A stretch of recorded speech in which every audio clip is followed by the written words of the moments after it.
Still on your program of choice, your flagship program this morning on ITV, and cruising on the wing of nationalism and you. You are welcome to the second segment of this morning. I remain your host, Ebenezer Oyetaki, and with me in the house to take a look at the issue of presidential race and contentions over zoning are two gentlemen. We have Comrade Enejo Simon Sani. You are welcome to our studio, and I say nationalism and you. It is my duty to build this country. Good. And to my immediate right, we have Comrade Yahaya Wada. He is a national coordinator, APC Solidarity Forum.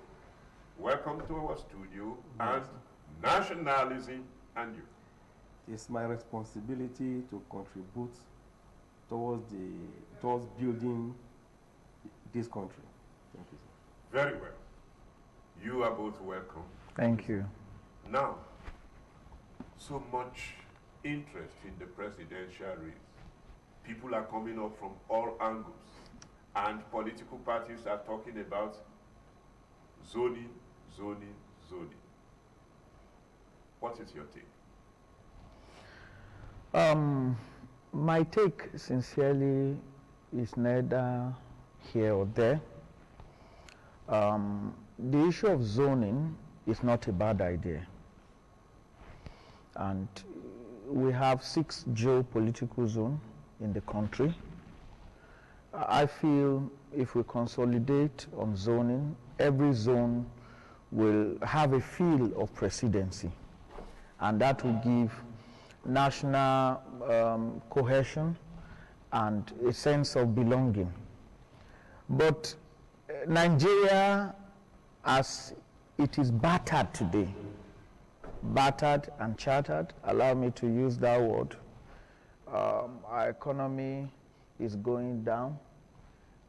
Insecurity is everywhere. I mean, terrorists are just having a field day. I think competence should take preeminence over zoning as it is today. Your take, Comrade Wahda? It is my pleasure, as always, to be here this morning. With regards to zoning, I think in a heterogeneous society like this country of ours, zoning is one principle that I believe should be encouraged, so as to carry every side along. So that is what I have to say about zoning. And just like you have said earlier, we have seen so many people aspiring for the exalted position, and we have realized that there is need for us to stand by that zoning. Standing by zoning simply means there is no zone that doesn't have good people. There is no zone in this country that doesn't have competent people.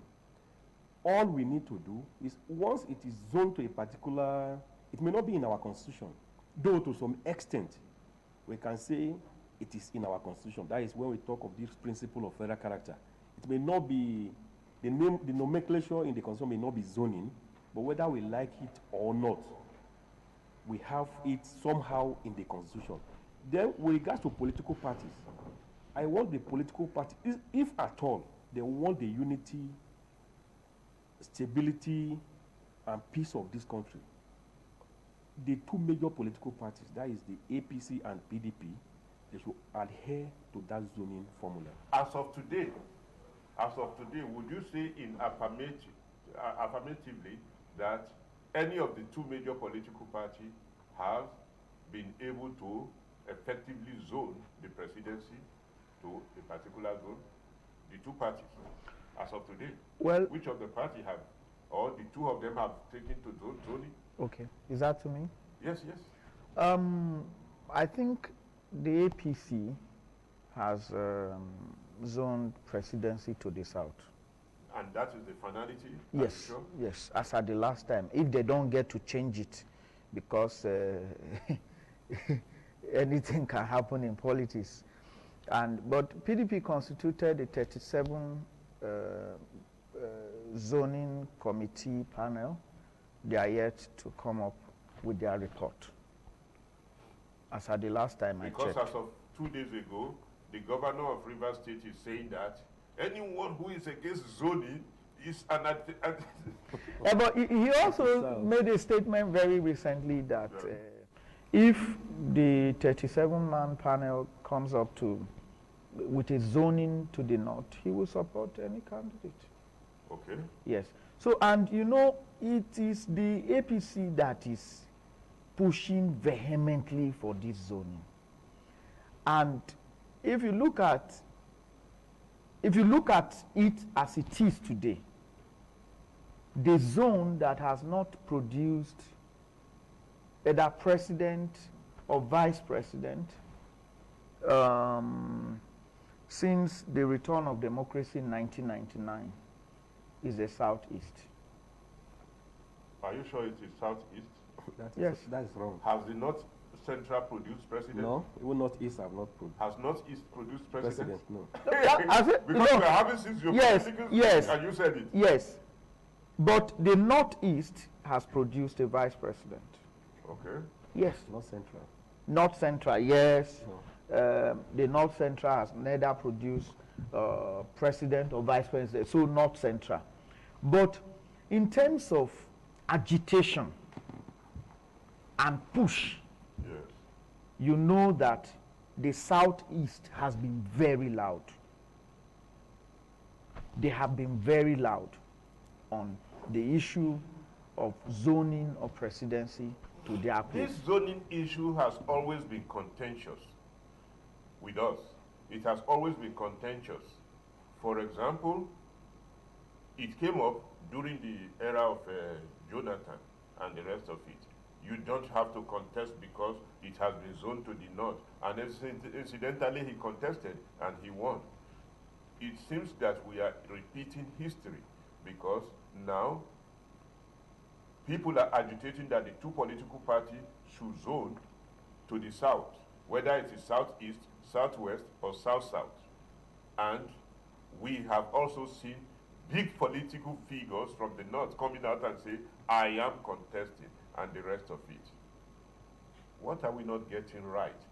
Are we not employing the doctrines of consensus with which we have been able to conduct our national convention? Are we not employing the same doctrine of consensus to agree on how to zone so that every arms can participate in the presidency listing? You, Comrade Wada. Yes, let me start from reacting to his. Okay. Let me react to his first statement when he said that the only party pushing for zoning at the moment is APC. I don't think so. It's all about individual interest within the party. The two major political parties, it may not be in their constitution. From 1999, this sacred principle of understanding, zoning. Principle of zoning among the party leaders, that after the South, it should go to the North. That was how Yaradua came in from nowhere, and he got it. Then, when we talk of, in 2011, you know, Yaradua died, Jonathan came in. It was an unforeseen circumstance. Nobody believed that would ever happen. That was the reason why the National Assembly came up with that doctrine of necessity to ensure that Jonathan became the acting president and subsequently the president of the country after the death of Yaradua. Then in 2011, there was a kind of an arrangement. You know, it would be very painful to push someone out who was with this person, who was believed that maybe after his boss, Yaradua, maybe after the 8 years, maybe he would have had the right to contest for presidency. So it would be very difficult and very painful to push him aside. So they now gave him that one tenure based on a gentleman agreement within the party. And at the end of the day, in 2011, both leaders of the PDP then, from the north, we talk of Muritala Inyako, Sule Lamido, and the rest. Do you believe that during the party primaries, that party primaries of 2011, do you know that even in Atiku's place, Atiku lost to Jonathan in presidential primaries because of the agreement, a kind of this, let us allow this to happen. But when it was time in 2015 for Jonathan to now step aside for that zoning formula to continue, when he reneged, when he was saying so many people came, you know, in politics you see so many people because of their personal interest coming out to push some people. At the end of the day, what happened? Most of those people, excluding Sule Lamido, who later remained within PDP, you know, the group of 7, when we talk of Amechi and so many other people, they all defected. Bukola Saraki and the rest. And at the end of the day, President Muhammadu Buhari won. Now Muhammadu Buhari is finishing his 8 years.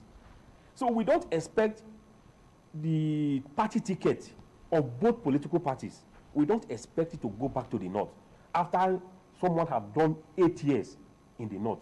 I think it will be a kind. It will be. How do I put it? It will be morally wrong. It is against equity for something like that after 8 years of President Muhammadu Buhari, for anybody from that particular zone to say that we want to take because of financial muscle or whatever. There is no zone. You know, the country is divided into two. We know we have 6 geopolitical zones, but in terms of blocks, we have north and south. And this north and south, just like my brother made mention of southeast, there is no doubt that southeast has been with PDP from 1999 till date. And if there is any zone, if they want to microzone their position to the south, once it is zoned to the south, if they want to microzone it, I believe the southeast will have the fair share because PDP as a party is very strong as far as southeast is concerned. But as for APC, you know, APC, even recently that Governor Dave Umahi and who again, they come to APC. APC, I think prior to this time, they don't have a base in southeast. When we talk about south, the only side they have a base. Politics is about the strength of your people. The strength of your strength. Yes, the strength of your people. So APC, as we are talking, APC has a base in the southwest. If it is APC is zoning to the south, just like from what is happening, is going to the south. And I don't expect anybody to tell me before I know that definitely it's going to the southwest. APC's ticket is going to the southwest because that is where they have a base in the south. A Nigerian actually taking into consideration the magnitudes of demands that will be upon anybody who will be taking over from President Muhammadu Buhari, because whether we believe it or not, yes, we are having security challenges, but many people will tell you that without Buhari being at the helm of affairs, it would have been worse. Then again, we are witnessed, despite the security challenges. I remember a professor was saying that he did not believe that trade from Lagos to Ibadan can be completed at a prime time when it was completed, and not that the train was completed and started working and the rest of it, that massive road constructions were going on beside it, that for the first time he came to realize that it was not about political gains, that the government is working on developmental projects and things of that nature. That being that, it presupposed that Buhari will be leaving some certain big shoes. Should Nigerians actually be more concerned about zoning than merit, taking into consideration that right now war is going on between Ukraine and Russia? We don't know what impact it will have on the economy of the world. That is number one. Number two, we are still facing enormous security challenges, as the case may be, and things of that nature. Taking all of this into consideration, what manner of president should we be looking for, and what should guide our search? Yes. Comrade Sani? You see, I do not agree with anyone who says if President Buhari was not at the helm of affairs, that things would have been worse. How worse can it get? How worse should it get more than it is now? I mean, broad daylight within this week, terrorists came to the Kaduna airport to stop planes from flying. All of them went without being arrested. They said 12 were neutralized. Well, okay, I'm just getting to know that. Yes, the military said, and we need to believe them, 12 were neutralized. Okay, so the following day, those same set of people came on our rail. But you also remembered that before he came, Nigerians are saying before he came, some Nigerians are saying before he came, Abuja was being bombed on weekly basis, and we expected those bombing. And about 19 local governments were constantly under the terrorists. Okay, so as we speak, as we speak today, are there not local governments that are under terrorist control? The governor of Niger State said at a time that at least 4 local governments in Niger State were under the control of bandits. Now, I used to travel to Mina, Niger State very well. In 2014, sometimes 5 p.m., I'm still in Kotongora. And I would drive that road through Kagara, through Zungeru, to Abuja. Sometimes I get here by 10 p.m. without any fear. Since 2016, I've not been able to travel that road.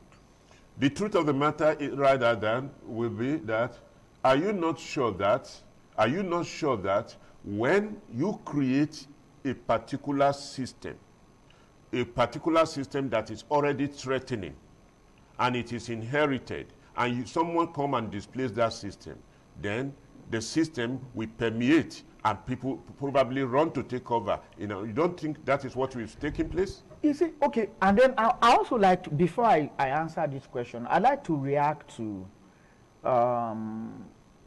Abuja being bombed on weekly basis. It wasn't on weekly basis. I think we had 3 bombings during Jonathan. Can you count them? Okay, there was one at Emab. Yes.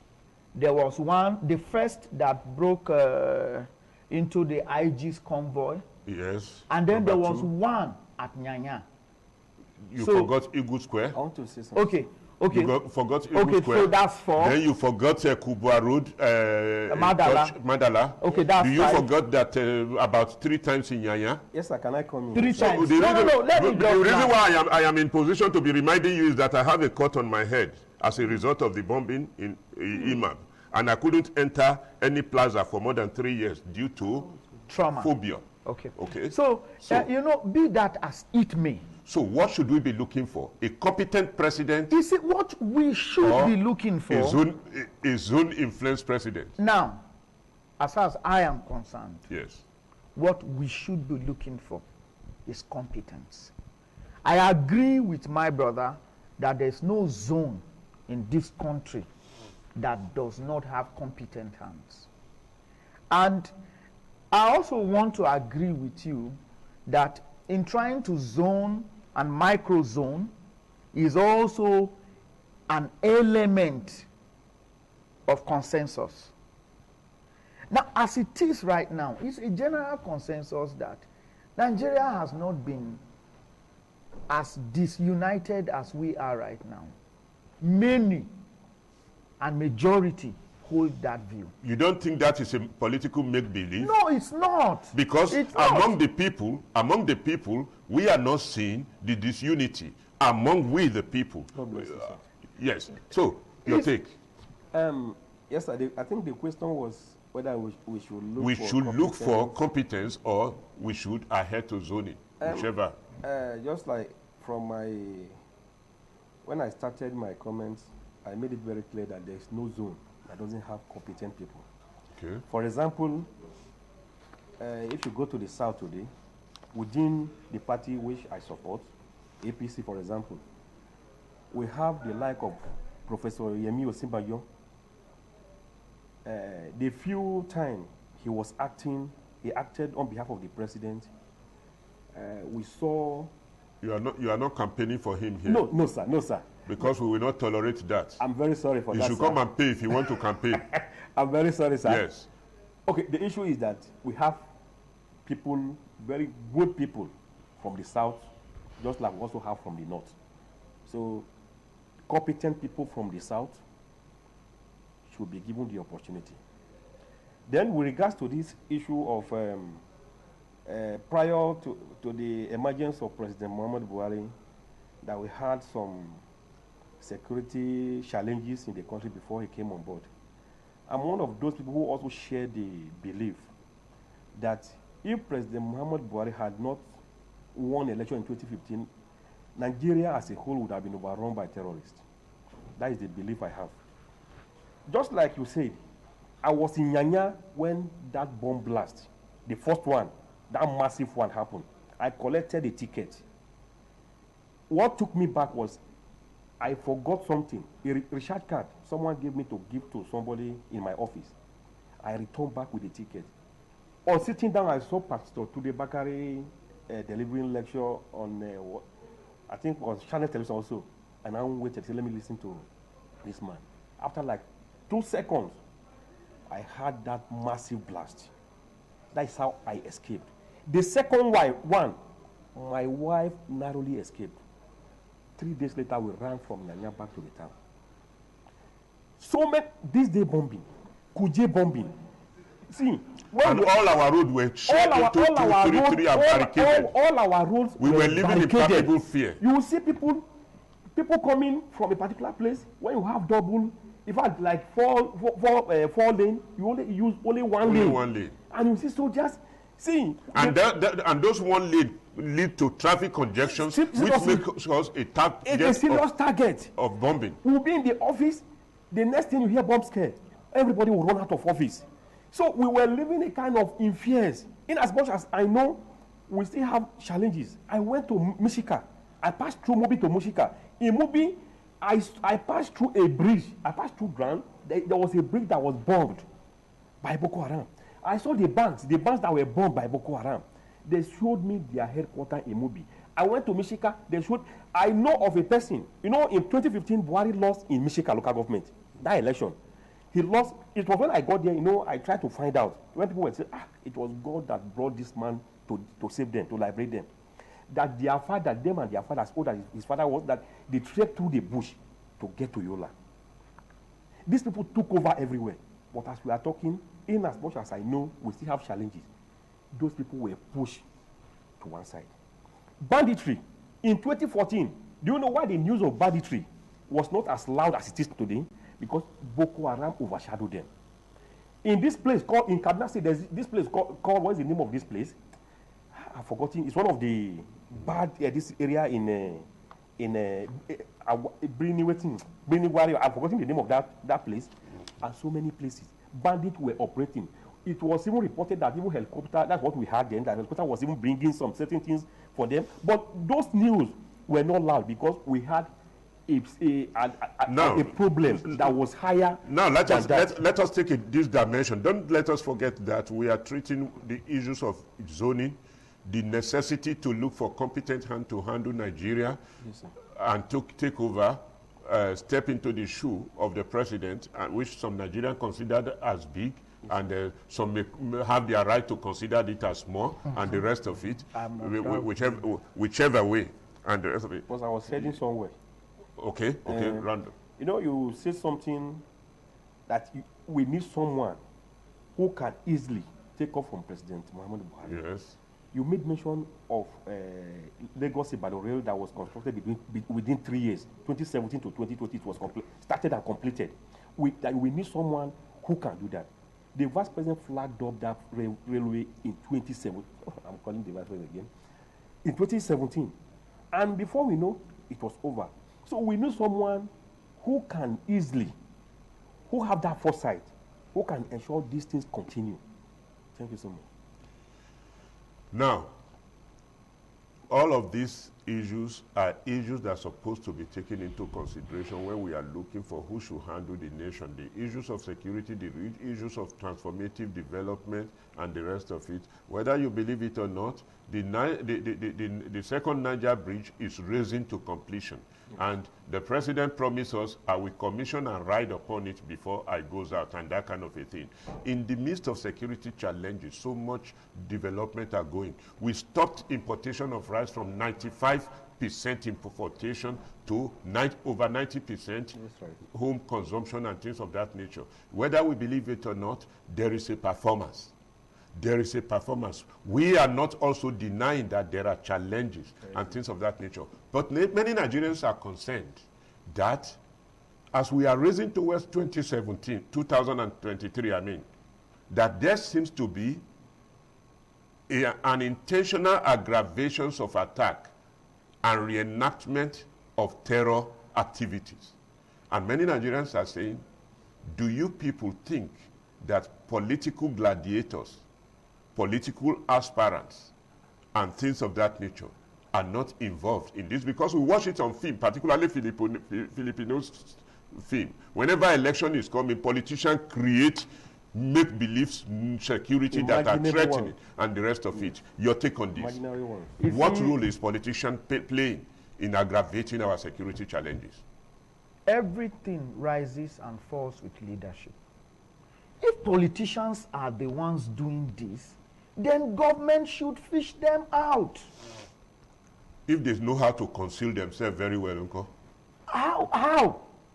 When we have NIA, we have DSS, we have police, we have army, we have navy. Whoever is the head of the government is incompetent, in my view, because the primary responsibility of government is security of lives and property. So when a government, a particular government fails in this direction, then it is total failure. And do not forget that this current government campaigned on three major things: economy, fight against corruption, and insecurity. If we are to put the indices of appraising them, then for me, it is total failure. So if politicians are the ones doing this, then they should be fished out. They should be. We have video, let me just land on this. We have clips of the present governor of Kaduna State, who was quoted saying that the greatest sponsor of Boko Haram, as at the time of Jonathan, was the government. And that when government is not doing well, even where they are doing well, they will say they are not even doing it properly. And that's the job of opposition. Fashola was quoted saying that every serious government will fix power in 6 months. Do we have power in Nigeria as it is today? But even then, do you also remember that under PDP, the late Attorney General, when he came in, said, I will fix power in 6 months before they move? Yes. Are you aware of that? Yes. So what has been the difference between him and Fashola? But this Fashola... 16 years. Yes. 16 years of yours. 7 years of Fashola. But we should take the latest... We are discussing... Comparative analysis. Yes, we are having a conversation. Yes. Comparative analysis. The latest promise... Yes. ...should be the one who hold accountable. Okay. We are no longer in power. And the reason why Nigerians gave opportunity to APC in 2015 was because the promise changed. Okay. But when they entered, they changed the promise. Okay. So as a nation, we must rise up to the occasion if we must have a nation, if we must build this country. Yes, your take. Let me start from where he stops. Power. After 16 years of PDP, we were only able to manage to remain within 3,000 megawatts or so. But within 7 years of APC, we've gotten to 8 to 9,000 megawatts of APC within 7 years. Just like I said earlier, we are not there yet, but we are not stagnant. We are moving. The constant thing in life is change.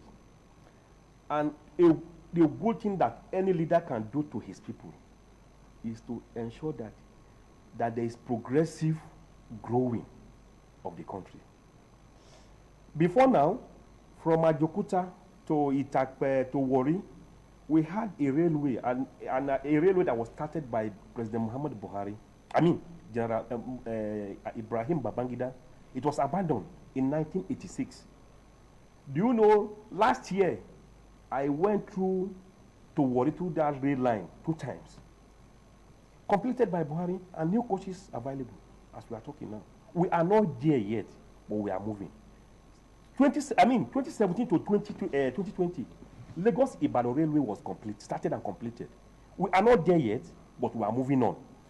The issue of, human security, they are not spirits. They are not God. They are not magicians. When someone, because the way some of us expected is that we want government to quickly get those who are sponsoring all this problem, or to get. The issue is that we are in a country whereby if the government should take any step, for example, the next thing they say witch hunting, and government want to get the facts before doing whatever. And these people are people that are very intelligent, very clever. It will take government how many years to get this thing done? It's not something that you just wake up because you just see someone, you believe this person is the one doing this, you just go and arrest him. No, get your facts right. And that is where this issue of security is still giving us some challenges that we are having. That doesn't mean that the government is not doing anything. For the first time, look at the Super Tucano they brought for the federal government bought. They brought it in. I have a friend, a military officer, who is in Borno State. You know, whenever he calls me recently, he will always give me kind of good news. Say we are done with these people. That is the Boko Haram. And I said, but the issue now is that these bandits, they are there. The issue is that very soon, once they are done from this side, you know, we have limited these firefighter jets. It's not something you just go for and you get it. We know I think President Muhammad met Donald Trump after like 3 or 4 years before we got those super. It's not some of these high quality equipment. You don't just get them when you go for them. But the issue is that, is government doing anything towards that? The answer is yes. Government is doing something, and we are seeing that government is doing something, but we are not there yet. And progressively, we'll get there. One of the concerns of Nigerians is that Kaduna is a fortress of military, what do you call it, establishment. Yes. You can name them from NDA to this, to that, to that, to that. And beside all of these military fortresses, almost about 9 of them in Kaduna there, why is it that this terrorist seems to be making Kaduna a playfield and the rest of it? Are they sending a signal that should be proactively?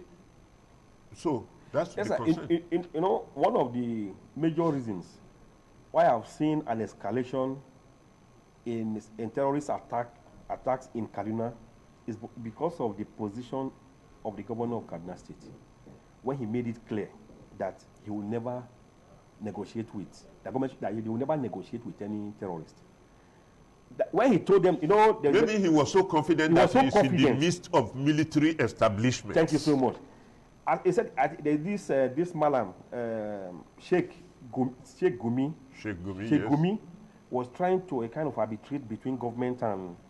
But when El-Rufai took a position, we saw an escalation, because to them they want to show that yes, they can cause havoc. And one thing that we should know is that, you know, Kaduna is very massive. It's a massive land. How many military, how many security do we have in this country? We have some people in the east. We have some people contending forces in the west. We have those in the northeast. And in all these things, we have less than 1 million. I mean, the entire security, we have less than 1 million security men. Put 1 million soldiers in Kaduna alone, they will not be able to cover the entire the entire state. That is why we need all these gadgets that can easily be used to track all these even before they get the attack, so that we can easily get some of these things. And that is the area government is already investing, making. So rounding up. You see what? Your last statement. Yes, yes. I'm rounding yes, up. Quickly. The last attack on our rail was preventable.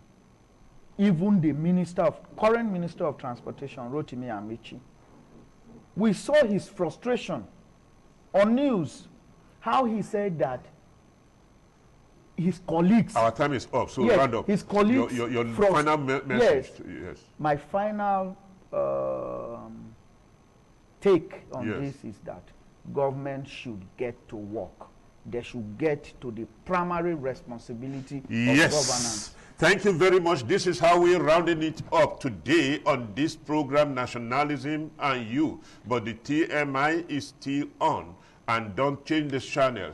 Until next week, Thursday, where we come your way again, we say let us keep the nation peaceful, and continue to support the government and our security forces to deliver peace to us. I remain your host, Ebenezer.